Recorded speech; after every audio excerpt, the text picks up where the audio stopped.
Hi guys, welcome back. I hope you had a nice long weekend. We're going to come back and we're going to talk about area under the curve. Okay, so we kind of introduced the derivative, we've introduced limits, we just did limits at infinity, and now this is another calculus concept. So just like the derivative is slope of a tangent line, when we talk about area under a curve in calculus, we call those definite integrals. We're not really going to get into that yet, but just to kind of see where it's going to tie in.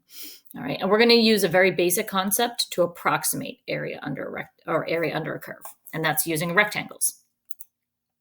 So let's say you have a function. All right, we're just going to call this function f of x.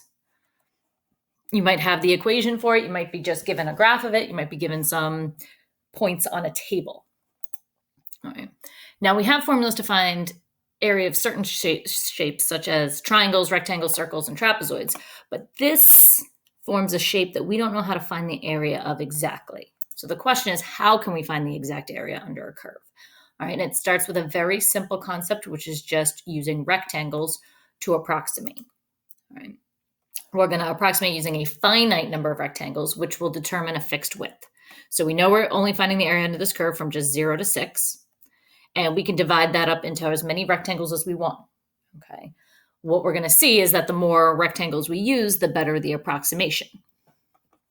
So let's take a look at this. So let's choose a number of rectangles. We normally call that n, and determine the width of each rectangle from that. So if we determine that we're going to use 6 rectangles, then we can take the width of our interval, which is 6 minus 0, 6, and divide it by the number of rectangles, which is 6. 6 divided by 6 gives us a width of 1. You also need to decide which side of the interval you're going to use to determine the height of each rectangle. So in this case, I'm going to say let's use the right side. Now, when you're given a problem, it's going to tell you which side you're using. All right.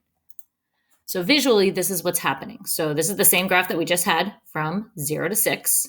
We divide it up into 6 equal width rectangles. So the width of each rectangle is 1. And the right side of the interval is what we're using to determine the height. So from 0 to 1, that's our first interval. 1 is on the right side of this interval. So the 1 is what we would plug into the function to get the height. It looks like it's 1, but we can't really guess that because I wasn't given the function. We'd have to be given the function or a table of values to determine that. Then from 1 to 2, the 2 would be used to determine the height of the rectangle, and we get that. Then from 2 to 3, we use the right side of the interval to get that height, and so on and so on. And then we would just add up all these rectangles, and that would be our approximation. Now, something that you might be asked is if the approximation that you're getting is over or under. Now, we would never give an answer to that by just visually looking at this graph and saying, well, it looks like more of these rectangles are over, so I'm going to say it's an over approximation. All right. We would have to be sure whether it's over or under. So if you look at these rectangles, these are all right-sided. Now, the right-sided rectangles, when do they fall under the curve and when do they fall over the curve? And that has to do with increasing and decreasing. So if you notice, when this function decreases, the right-sided rectangle is under, but then when it switches to increasing, they're over. This one we can't really determine because this is exactly where it switches from increasing to decreasing. But then here we're decreasing, so this one's definitely under. So the only time you can answer the question whether your approximation is over or under is if the function is always increasing or always decreasing on your interval. And here it changes. We decrease, then we increase, and then we decrease. So we can't say whether it's over or under. All right, so now what would it look like if we had left-sided? So let's do the same thing, 6 rectangles. So the width will be 1. But now let's figure out if we use the left-hand side, what this would look like. So over here, so the same graph, same function, from 0 to 6, now the left side of the interval is used to determine the height. And notice how now when it's decreasing, the left ones are over. And now when the function's increasing, right, the left rectangles are under. All right, so it just switches from left to right. So sometimes if you can't remember, I just draw a function and see which ones fall over and under to remember that rule. And here, after I did the computations, I actually got that the area of some of these rectangles is 19. Now, is that over or under? We don't know. All right, all we can say is that the area is approximately 19. To get better approximations, all we have to do is increase the number of rectangles. But that also increases your number of computations and how long it takes you to do the problem. So here's a visual of what would happen if we used 12 rectangles, and this is a right-sided. So now, since we still have an interval of 0 to 6, which is 6, But now we're dividing it up into 12 rectangles. 6 divided by 12 is 1/2. So the width of each rectangle is now 1/2. And we're still using the right. So from 0 to 1/2, the right side of the interval determines the height. From 1/2 to 1, the right side determines the height. From 0 to 1/2, the right side, and so on and so on. But now you can see that these errors are getting smaller and smaller. All right. So we're getting a better approximation for the actual area. Now, after I did the computations for this one, which was a little tedious, but it ended up being 19.15. Again, is this over or under? We don't know, because again, the graph changes from decreasing to increasing to decreasing.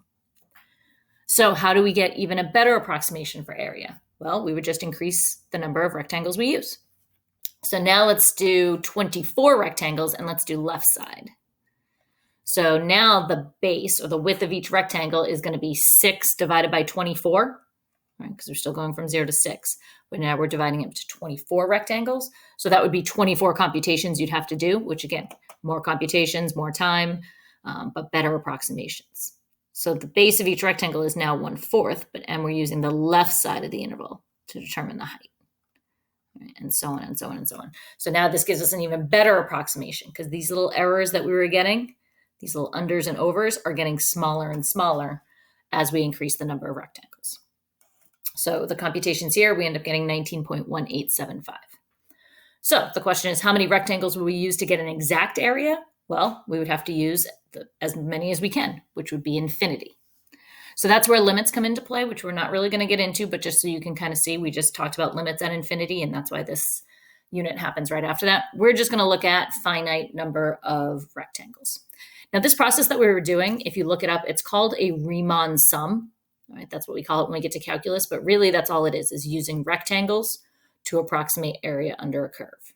All right, so they say they have left-hand Riemann sums and right-hand Riemann sums, and that's exactly what this is telling you here.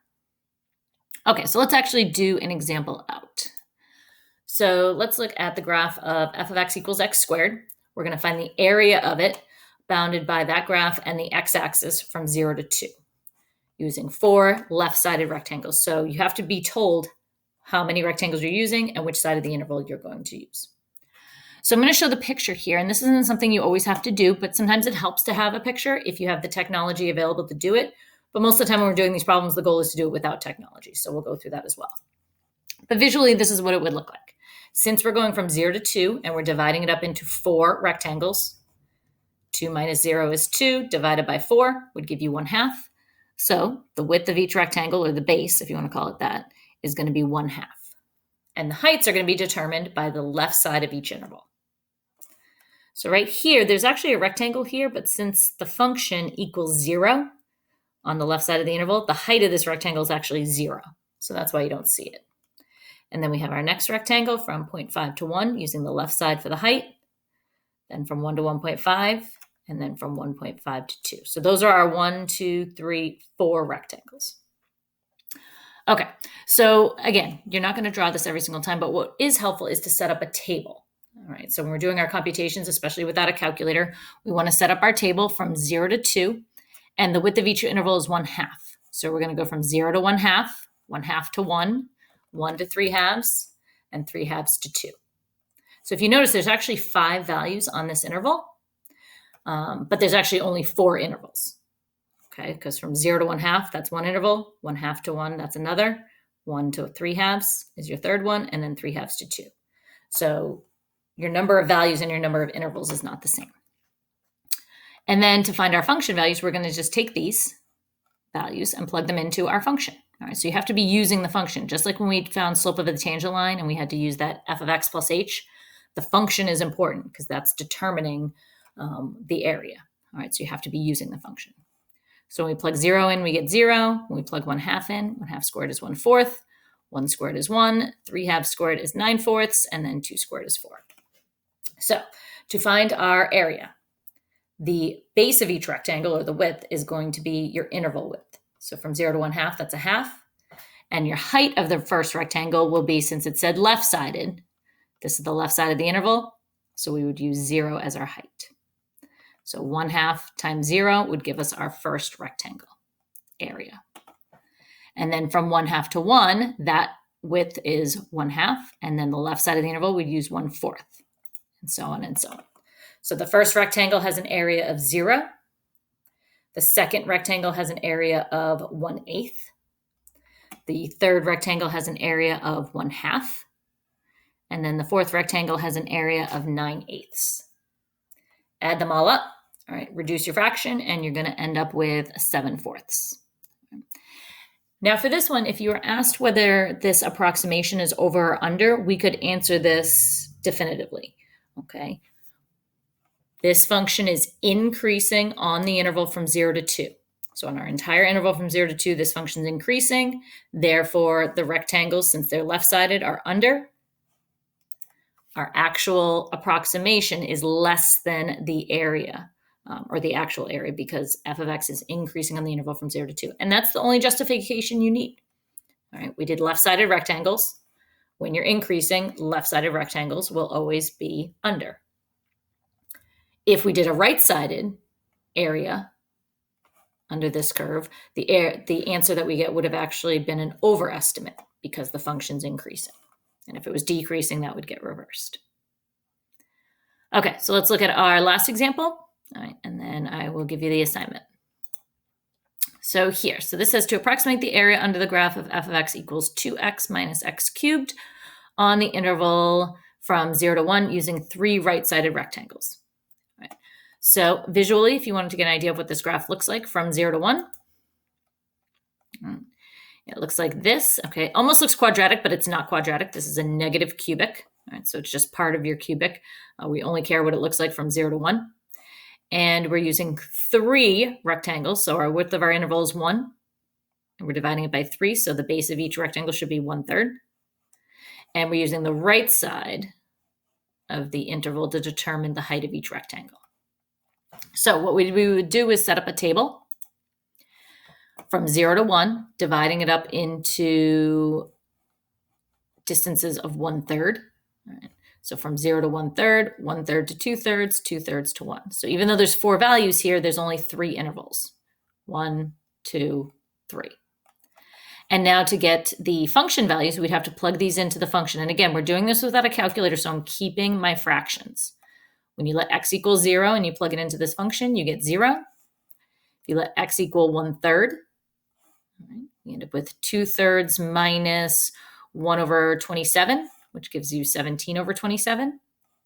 If you let x equal 2/3, plug it in here, that gives us 4/3 minus 8/27, which would give us 28/27, and we plug in 1, we get 2 minus 1, which is 1.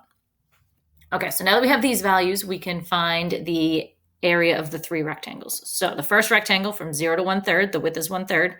Now we're using the right side of the interval to determine the height. So 17/27 will be the height of our first rectangle. Then from 1/3 to 2/3, we're going to use 28/27 as the height. And then from 2/3 to 1, we're going to use 1 as the height. And so 1, 2, 3. Those are the areas of our 3 rectangles. Add them up and reduce, and you end up getting 8/9. Now, if they asked us if this is an over or under approximation, we would have to say that we don't know, even though it looks like it's definitely over, because these 2 areas seem to be bigger than this.